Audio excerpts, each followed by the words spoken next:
olo jiaby koa samby am problème nazy antena tsy magnany koa enjegny olo gn'andavagnandro antena tsy magnany koa enjegny olo gn'andavagnandro problème anao tsy tamoraka anao nina problème anao tsy tamoraka anao nina kila olo am problème-ne kila olo mijaly nazy kila olo am problème-ne kila olo mijaly nazy ninakay jirama ninakay jirama ninakay ufantrano ninakay tsisy bazare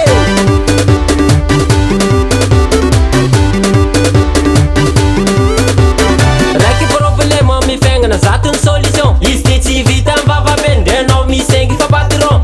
na matsikiny misy problème na panarivo misy problème nasapanjakana misy problème na aridisque misy problème am fiaignana problème zay samby magnane fa fomba piseho fagna tsy mitovy ana mila courage problème zay tsy maintsy misy ana mila courage problème tsy mividy olo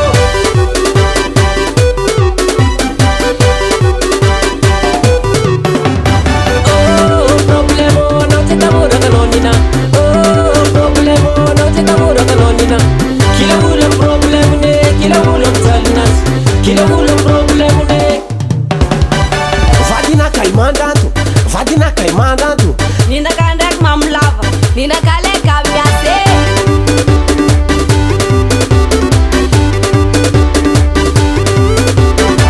ninakay écolage ninakay écolage ninakay lansarbon ninaka ndraiky tsisy vare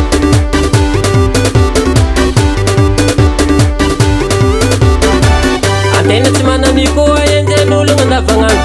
antena tsy manany koa enjen'olo gn'andavagnandro fiaignana tikone mivadibadikisagnandro fiaignana tikone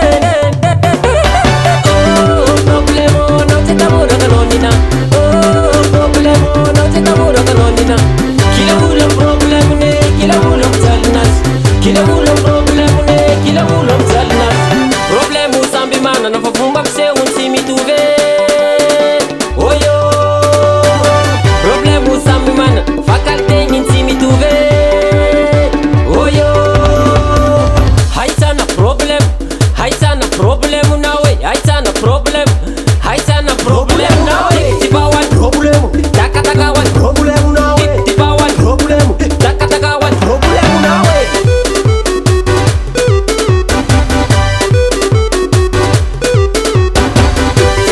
problème problème nawe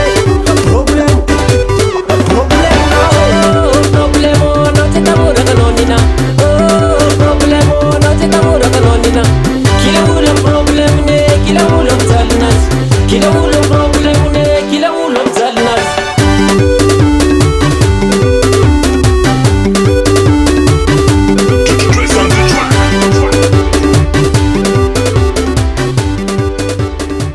Sira tiana miteny hoe misy problème eo ndraikindraiky fony